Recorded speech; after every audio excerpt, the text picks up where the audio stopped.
Cyber crime network ను ఛేదించామని తెలిపారు DCP Aravind బాబు. 9 రాష్ట్రాలను పోలీసులతో సమన్వయం చేసుకుని 52 మందిని అరెస్టు చేశామన్నారు. నిందితుల్లో 32 మంది బ్యాంక్ అధికారులు, మ్యూల్ అకౌంట్ హోల్డర్లు, మధ్యవర్తులు ఉన్నారని తెలిపారు. ఈ అకౌంట్లతో పెట్టుబడి, ట్రేడింగ్, డిజిటల్ అరెస్ట్ స్కామ్స్ చేశారన్నారు. అపరిచిత కాల్స్, లింక్స్ పట్ల ప్రజలు అప్రమత్తంగా ఉండాలంటున్న సైబర్ క్రైమ్ డీసీపీ అరవింద్ బాబుతో ధనరాజ్ ఫేస్ టు ఫేస్. అనుగుణంగా కూడా సైబర్ నేరగాళ్లు రోజుకో కొత్త పంతాల్లో కూడా మోసాలకు పాల్పడుతూనే ఉన్నారు. ఈ క్రమంలోనే హైదరాబాదు సైబర్ క్రైమ్ పోలీసులు కూడా ఆక్టోపస్ 2.0 తోటి కూడా 9 రాష్ట్రాలలో ఏకకాలంలో దాడులు చేశారు. దాంతోపాటుగాను ఇందులో ముఖ్యంగా చూసినట్టయితే సైబర్ నేరస్తులతోటి బ్యాంకు సంబంధించినటువంటి అధికారులు కుమ్మక్కు కావడం అనేది చాలా చర్చనీయాంశంగా మారింది. ముఖ్యంగా చూసినట్టయితే ఈ మ్యూల్ అకౌంట్ల ద్వారా సైబర్ నేరస్తులు ఎలాంటి ఫ్రాడ్లకు పాల్పడుతున్నారు, ఇందులో ఇన్వెస్ట్మెంట్కి సంబంధించినటువంటి ఫ్రాడ్స్ ఏమున్నాయి, అదేవిధంగా కేవైసీకి సంబంధించినటువంటి వ్యవహారాలలో బ్యాంక్ అధికారులు ఎలాంటి లూప్ హోల్స్లకు వాళ్ళు విధానాలపైన కూడా సైబర్ క్రైమ్ పోలీసులు పూర్తిగా దృష్టి సారించారు. ఈ క్రమంలోనే మనం సైబర్ క్రైమ్ డీసీపీ అరవింద్ బాబు ఉన్నారు. సార్, ముఖ్యంగా చూసినట్టయితే ఆపరేషన్ ఆక్టోపస్ 2.0 అనేది కూడా ఏకకాలంలోనే 9 రాష్ట్రాలలో చేయడం వెనుక ఉన్నటువంటి ఉద్దేశం ఏంటి? ఇది ఈ సంవత్సరము జనవరిలో as per the instruction of commissioner of police VC Sajjanar sir ఒక ఆక్టోపస్ ఆపరేషన్ ఆక్టోపస్ 1 అనేది ఒకటి స్టార్ట్ చేశాము. అప్పుడు దాదాపు 117 వరకు అరెస్టులు చేశాము అక్రాస్ 16 స్టేట్స్. అప్పుడు 32 టీమ్స్ వెళ్ళాయి ఫీల్డ్లోకి. సో ఇవన్నీ కూడా దేంట్లో భాగం అంటే ఈ trading fraud, investment fraud and digital fraud సంబంధించిన కేసులు తీసుకొని దాంట్లో ఎక్కువగా అమౌంట్స్ అంటే ఈ ఫ్రాడ్ అమౌంట్స్ ఎక్కడెక్కడ ట్రాన్స్ఫర్ అయినాయని ఒక 151 మ్యూల్ అకౌంట్స్ని ఐడెంటిఫై చేయడం జరిగింది. ఆ అకౌంట్స్ హోల్డర్స్ని, తర్వాత ఆ అకౌంట్స్ ఓపెన్ చేయడానికి ఎవరు సహకరించారు అనే దాని మీదే ఈ ఆపరేషన్ ఆక్టోపస్ అనేది స్టార్ట్ అయింది. సో అప్పుడు స్టార్ట్ అయినది ఇప్పుడు కంటిన్యూషన్గా అప్పుడు ఆక్టోపస్ 1.0 అవుట్కమ్ని, తర్వాత అప్పుడు మాకున్న అబ్జర్వేషన్స్, తర్వాత అనాలిసిస్ చేసుకున్న తర్వాత ఆక్టోపస్ 2.0ని స్టార్ట్ చేసాము. అది ఈ నెల స్టార్ట్ చేసాము. 1 వీక్లో వీ కండక్టెడ్ దట్ ఆపరేషన్. అది 9 స్టేట్స్లో 16 టీమ్స్ వెళ్ళినాయి ఈసారి. సో దీంట్లో ఇప్పుడు మనం కండక్ట్ చేసిన దాంట్లో 52 మెంబర్స్ని అప్రెంట్ చేయడం జరిగింది.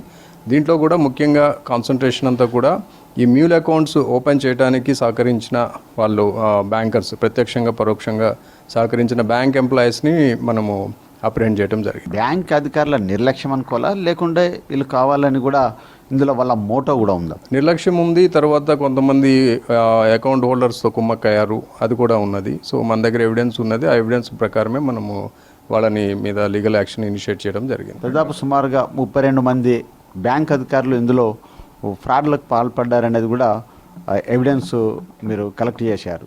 దాంతోపాటు బ్యాంకులో ముఖ్యంగా చూసినట్టయితే ఎవరైతే కస్టమర్ ఉంటారో వాళ్ళ సొమ్ము భద్రమేనా అనే క్వశ్చన్ ఏర్పడుతుంది. దీనిపైన మీరు ఏం చెప్తారు? ఖచ్చితంగా బ్యాంక్స్ అనేది పబ్లిక్ మనీకి కస్టోడియన్స్ వాళ్ళు. అది వాళ్ళు ఇష్టం వచ్చినట్టు పబ్లిక్ మనీ విషయంలో అజాగ్రత్తగా ఉంటే వాళ్ళకు కూడా లీగల్గా బద్దులవుతారు వాళ్ళు. కాబట్టి వాళ్ళు లీగల్ బైండింగ్ అవుతారు. కాబట్టి ఇదంతా కూడా పబ్లిక్ మనీ సంబంధించింది, కస్టోడియన్స్. కాబట్టి వాళ్ళు చేసే ప్రతి యాక్టివిటీ కూడా జాగ్రత్తగా రూల్స్ ప్రకారము చేయాలి. రూల్స్ ప్రకారం చేయకుండా నామ్స్ని ఉల్లంఘించేసి, ప్రొసీజర్స్ని ఉల్లంఘించేసి నెగ్లిజెంట్గా బిహేవ్ చేస్తే ఆ తర్వాత వాళ్ళ యాక్టివిటీస్ వల్ల ఏదైనా ఫ్రాడ్ జరగటము, పబ్లిక్కి నష్టం జరగటం అయితే మాత్రం చట్టరీత్యా వాళ్ళ మీద చర్యలు ఉంటాయి. ప్రతి కస్టమర్కి కేవైసీ ఉంటుంది, కానీ ప్రతి కేవైసీని కూడా పూర్తిగా సైబర్ నేరస్తులకు ఎలా చేరవేశారు? అంటే ఇది కేవైసీ సైబర్ నేరస్తులకు చేరవేసింది కాదు. దీంట్లో ఏంటంటే అకౌంట్ ఓపెనింగ్కి సంబంధించిన వీళ్ళ యొక్క విల్ఫుల్ నెగ్లిజెన్స్ ఉండటము, తర్వాత కొన్ని సందర్భాలలో అకౌంట్ ఓపెన్ చేయడానికి ఎవరైతే అప్లికేషన్ పెడతారో వాళ్ళ దగ్గర డబ్బులు తీసుకొని సరిగ్గా వెరిఫై చేయకుండా జస్ట్ లైక్ దట్ వెరిఫై చేసి అది నిజం కరెక్ట్గా ఉన్నా లేకపోయినా కానీ ఉన్నట్టు రాసి అకౌంట్ ఓపెన్ చేయడానికి వీళ్ళు సహకరించారు. ఈ విధంగా వీళ్ళు ఫ్రాడ్స్టర్స్కి హెల్ప్ చేశారు. సైబర్ నేరగాళ్ళు చూసినట్టయితే మీరు 2.0 ఆక్టోపస్ ఆపరేషన్ చేపట్టినప్పుడు 9 రాష్ట్రాలు ఉంటున్నారు. ఏ రాష్ట్రాలలో వీళ్ళు ప్రధానంగా ఉన్నారు? వీళ్ళు ఇప్పుడు మనము వెళ్ళింది మహారాష్ట్ర వెళ్ళాము, తర్వాత కర్ణాటక, మన తెలంగాణ, ఆంధ్రప్రదేశ్, తర్వాత వెస్ట్ బెంగాల్ వెళ్ళారు, బీహార్ వెళ్ళారు, మన వాళ్ళు రాజస్థాన్ వెళ్ళారు. ఇట్లా 9 స్టేట్స్ కవర్ చేశాము. ఇటీవల డిజిటల్ అరెస్టులకు సంబంధించినటువంటి కేసులు కూడా నమోదవుతున్నాయి. వీటి పట్ల ఎలా జాగ్రత్త ఉండాలి? డిజిటల్ అరెస్ట్ అనేది అసలు అది లీగల్ పదమే కాదు. సో అటువంటి ప్రొసీజర్ ఏం లేదు డిజిటల్ అరెస్ట్. ఇదంతా కూడా ఈ ఫ్రాడ్స్టర్స్ విక్టిమ్స్ని గురి చేయడానికి, భయభ్రాంతులు గురి చేయడానికి వాడుతున్న పదం తప్ప దాని గురించి భయపడాల్సిన అవసరం లేదు. ఎవరైనా కానీ మీకు పోలీస్ అని కానీ, ఈడీ అని కానీ, సిబిఐని కానీ, లేదా వేరే ఏ ఏజెన్సీ అని కానీ ఫోన్ చేసి మీరు మీ ఆధార్ కార్డు లేకపోతే మీ పాన్ కార్డు, తర్వాత మీ ఫోన్ నంబరు ఏదో క్రైమ్లో ఇన్వాల్వ్ అయింది, మిమ్మల్ని అరెస్ట్ చేస్తాము, డిజిటల్గా అరెస్ట్ చేస్తాము అని చెప్తే నమ్మొద్దు. ఇమీడియట్లీగా ఫోన్ డిస్కనెక్ట్ చేసేసి లోకల్ పోలీస్ స్టేషన్కో లేదా 1930లోకి కంప్లైంట్ చేయాలి. ఆక్టోపస్ 2.0 అనేది కంటిన్యూగా ఉంటుందా, లేకుంటే మీరు ఈ ఆపరేషన్కి మాత్రమే పెట్టారు?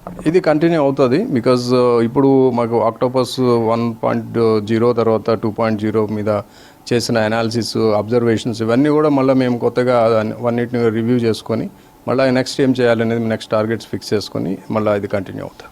మీరు ఇప్పుడు ఆక్టోపస్ 2.0లో గుర్తించినటువంటి, అంటే ఎవరైతే బ్యాంక్ సంబంధించినటువంటి ఫ్రాడర్స్ పర్సన్స్ ఉన్నారో బ్యాంక్ అధికారులకు మీరు ఎలాంటి సూచన చేస్తారు, హెచ్చరిక చేస్తారు? ఖచ్చితంగా బ్యాంక్ అధికారులు ఇదంతా గమనించాలి.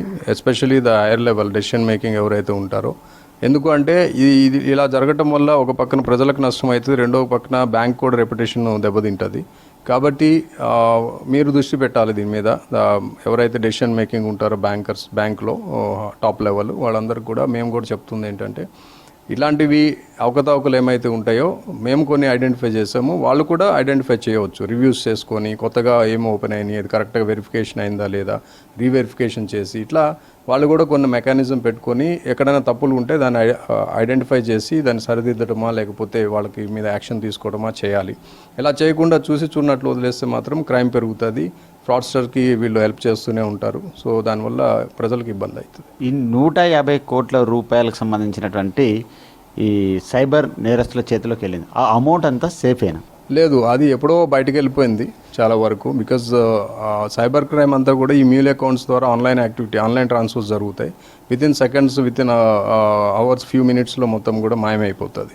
కొంత క్రిప్టో కరెన్సీ కన్వర్ట్ అవుతుంది, కొంత విత్డ్రావల్ అవుతుంది, కొంత వేరే రూట్స్, వేరే అకౌంట్స్ ద్వారా మల్టిపుల్ అకౌంట్స్కి చిన్న మొత్తాల్లో ట్రాన్స్ఫర్ అవ్వటం అట్లా జరుగుతుంది. డిఫరెంట్ మెథడ్స్లో అది బ్యాంకింగ్ సిస్టమ్ నుండి బయటకు వెళ్ళిపోతుంది.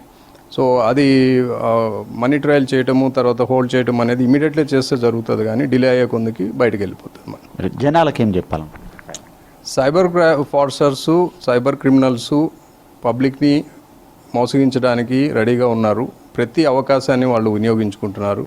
పబ్లిక్ని మోసగించడము, వాళ్ళ బ్యాంక్స్లో ఉన్న డబ్బుల్ని దోచుకునే ప్రణాళికలోనే ఉన్నారు. కాబట్టి మీరు ఆన్లైన్ యాక్టివిటీ చేసినప్పుడు కానీ, లేదంటే ఆన్లైన్లో మీకు ఎవరన్నా వచ్చి పలానది ఉంది చేయండి, లేదంటే ఇన్వెస్ట్మెంట్ చేయండి, ట్రేడింగ్ చేయండి అని చెప్పి ఇటువంటి మాయమాటలు చెప్పి తర్వాత ఇటువంటి అబద్ధపు ప్రకటనలు చేసినప్పుడు వాటిని నమ్మొద్దు.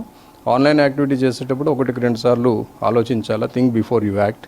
ఎటువంటి అనుమానం ఉన్నా కానీ మీరు 1930లో మీ కంప్లైంట్ రిజిస్టర్ చేయవచ్చు. ఈవెన్ సైబర్ క్రైమ్ అటెంప్ట్ని కూడా రిపోర్ట్ చేయవచ్చు. మీరు ఏదైతే ఆన్లైన్ సంబంధించినటువంటి యాక్టివిటీస్ కావచ్చు, అదేవిధంగా ఇన్వెస్ట్మెంటుతో పాటుగాను ఇతర సంబంధించినటువంటి డిజిటల్ యాక్టివిటీస్ ఏవైతే చేస్తారో థింక్ బిఫోర్ అలర్ట్ అని మాత్రం cyber crime DCP Aravind Babu చెప్తున్నారు. కెమెరామెన్ సీనుతో ధనరాజ్, V6 న్యూస్.